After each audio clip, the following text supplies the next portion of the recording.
Hello. Oh, I'm glad you could make it. I wasn't expecting you, but it's all the better because sometimes I do these things. My heart isn't in it because you're not here.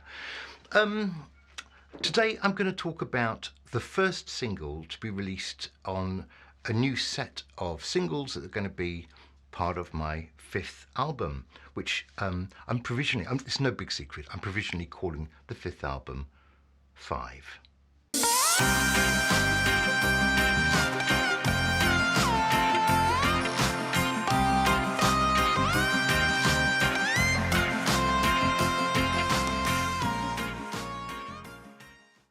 So I've actually talked about this song before. If you go back to episode 56, you'll find I'm introducing this song. I'm talking a little bit about where it comes from. The song is called "Everybody Here Is From Somewhere Else," and as I say, it's going to be the first single to be released on this new set of songs. So I'm quite excited about it. As I sit here today, it's tomorrow that is the release date, and then off we go with another kind of series of every 6 weeks or so, a new song until the album comes. I guess rather like last time, I'll probably release 10 tracks in a row, and I know what most of them are. There's a few still, questions to be answered towards the tail end, but obviously I've got time to worry about that as I get there. So, Everybody Here Is From Somewhere Else is a song about, it's a song about the fact that we are all from everywhere. If you go back far enough, when people start saying, well, this is my country, I'm English, etc., and you don't belong here, I just sort of think, well, hang on, apart from the fact that that's extremely rude, it's also just sort of not really accurate either, because who says it's your country? Where are you from? You're all bits and pieces of something or another. And I want to just explain very quickly what gave me the thought of doing the song, because I talk a little bit about, invasions and people movement in the last episode, back in episode 56, but I didn't actually describe what it was that gave rise to the song in the first place, and it's probably worth just doing that. It gives a bit more context to it. But first of all, if you're enjoying this series as much as I am, and I'm enjoying it a lot, I've got to tell you, then do subscribe and follow and all those things, because I just need to have you along, and it just makes life that little bit nicer. So thank you for that. That's great. Okay, this started off, I saw a little clip on YouTube that had been taken from LBC, London Broadcasting Company, a few months back, and it was David Lammy, who is a black Labour MP in London, actually one of my favourite MPs. I like him, I like the way he describes things.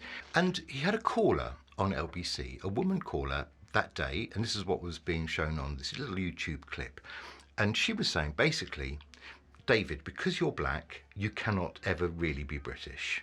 That was her starting point. And it was extraordinary. I just thought, what? And David Lammy, very patiently, without getting really cross, because, he would have every right, I think, to just throw the phone down, was explaining to her that, yes, his parents, I think, were from Jamaica, but he had basically grown up in this country. I mean, I just regard David Lammy as a Londoner, I think. But anyway, this woman was saying, yeah, that's fine, but you can't ever really be English because you're black. And I just thought, what? So anyway, he did a great job of trying to explain what nonsense that was, and how he had every right to be a proud Brit as much as she did, a proud Englishman as much as she did, English woman. I don't think she was convinced. I don't know what it would probably take to kind of change her incredibly entrenched viewpoint. But one of the things he mentioned as he was kind of talking this through quite gently with her was the fact that he'd once had a DNA test. And in his DNA test, of course, there was plenty in there about his black Jamaican heritage, but also, interestingly, he mentioned that he also had Scottish blood in him. So somewhere along the line, somebody had, obviously had a relationship with a Scottish person. So he also, as well as being, truly, of Jamaican heritage, he had Scottish blood too. So he just was pointing this out to the woman, just to say, it's never as simple as that. And anyway, I've always lived here and you're talking nonsense.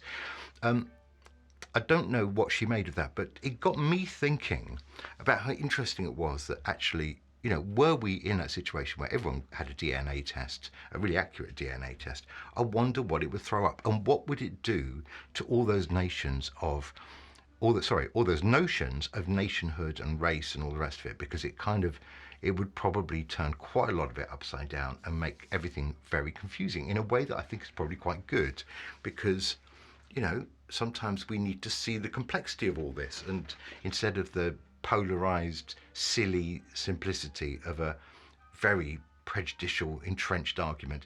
So he did a great job. Goodness knows if he made any difference to the woman's viewpoint, but it left quite a mark on me. I think I watched it 2 or 3 times just thinking, God, that's so interesting, and I'm really glad that he found a way to answer it, coherently and probably better than I ever would have done. So that was great. Now, then, of course, sometime later, I'm writing a song and it all comes burbling out.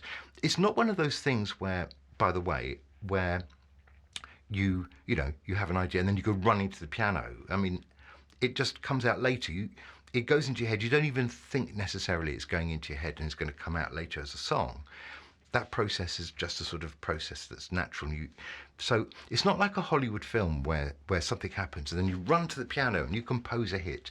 It doesn't. I don't live in Hollywood. It doesn't really work like that. But obviously, within a month or two, there I was writing something, and the opportunity came up, and there it is.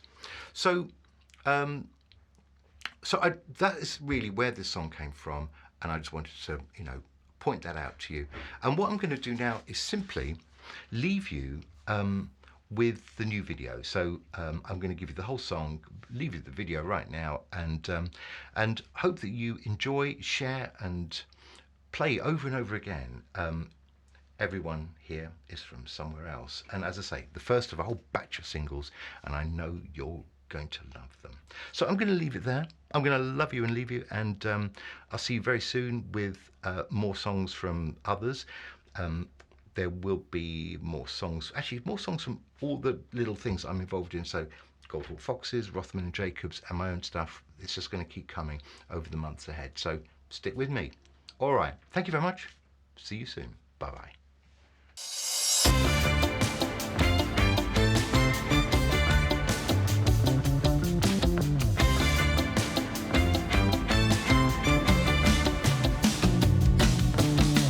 Everybody here is from somewhere else.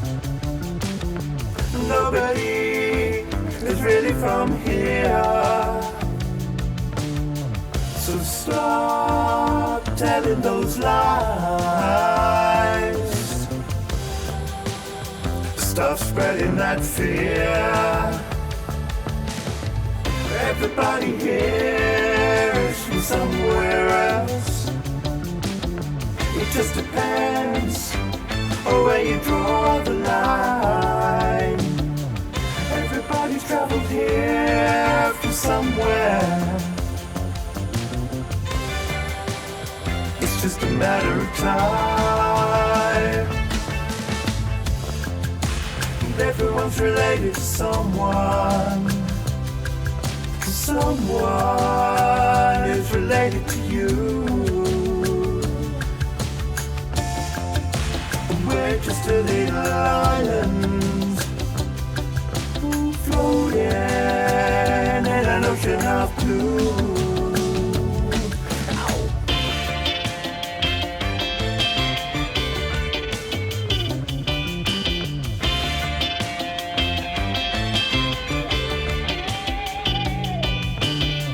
Everybody here is from somewhere else. 1,000 years ago, or yesterday. Everybody here's got a suitcase in the attic. It tells a story about running away. And if you don't believe me, yeah, go test your DNA. 'Cause everybody here is from somewhere else. Everybody took a detour along the way. And everyone's related to someone. Everyone's related to someone. Just like me and you. Just like me and you. We're just a very small island. Just a very small island. Little ocean of blue. Everyone's related to someone.